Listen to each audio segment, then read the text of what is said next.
गांधारी गांधार देश के सुबल नामक राजा की कन्या थीं। गांधार की होने के कारण उसे गांधारी कहा जाता था। गांधारी के भाई का नाम शकुनि था। शकुनि दुर्योधन का मामा था। वे हस्तिनापुर के महाराज धृतराष्ट्र की पत्नी और दुर्योधन आदि कौरवों की माता थीं। गांधारी के 10 रहस्य इच्छा विरुद्ध विवाह कहते हैं कि गांधारी ने धृतराष्ट्र से मजबूरीवश विवाह किया था। इसका कारण भीष्म थे।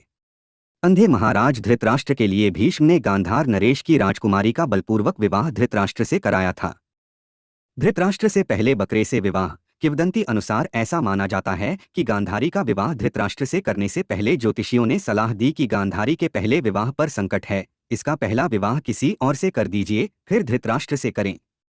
इसके लिए ज्योतिषियों के कहने पर गांधारी का विवाह एक बकरे से करवाया गया था।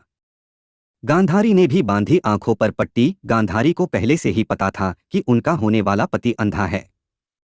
गांधारी ने पतिव्रत धर्म का पालन करते हुए अपनी आंखों पर जीवन भर के लिए पट्टी बांध ली थी। जब धृतराष्ट्र को हुई गलतफहमी, गांधारी एक विधवा थीं। जब महाराज धृतराष्ट्र को पता चली तो वे बहुत क्रोधित हो उठे। उन्होंने समझा कि गांधारी का पहले किसी से विवाह हुआ था और वह न मालूम किस कारण मारा गया। गांधारी में थी दिव्य शक्ति। गांधारी भगवान शिव की परम भक्त थीं।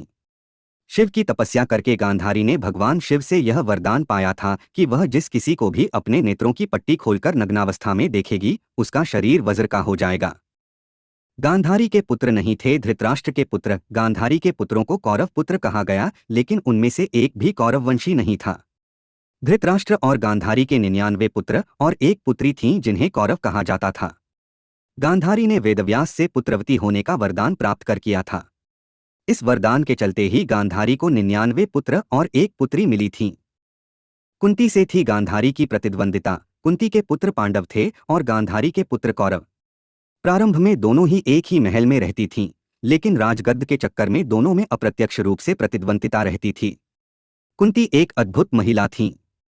पति की मृत्यु के बाद कैसे उन्होंने अपने पुत्रों को हस्तिनापुर में दालिख करवाकर गुरु द्रोणाचार्य से शिक्षा दिलवाई और अंत में उन्हें राज्य का अधिकार दिलवाने के लिए प्रेरित किया, यह सब जानना अद्भुत है। जिस तरह कुंती ने संघर्ष किया, उसी तरह गांधारी ने भी संघर्ष किया। फिर भी दोनों की महिलाएं एक दूसरे के सुख दुख में साथ देती थीं।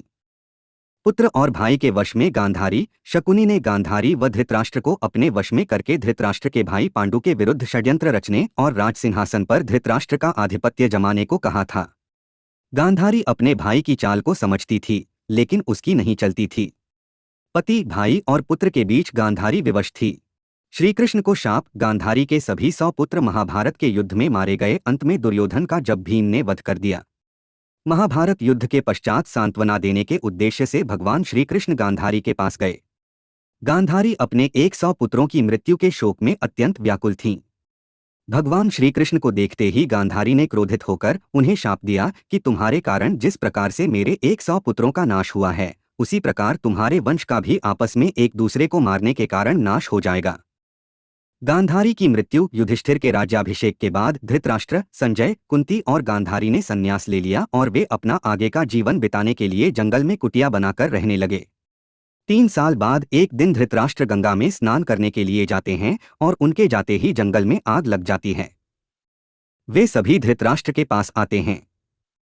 संजय उन सभी को जंगल से चलने के लिए कहते हैं, लेकिन दुर्बलता के कारण धृतराष्ट्र वहां से नहीं जाते हैं। गांधारी और कुंती भी नहीं जाती है। जब संजय अकेले ही उन्हें जंगल में छोड़ चले जाते हैं, तब तीनों लोग आग में झुलसकर मर जाते हैं।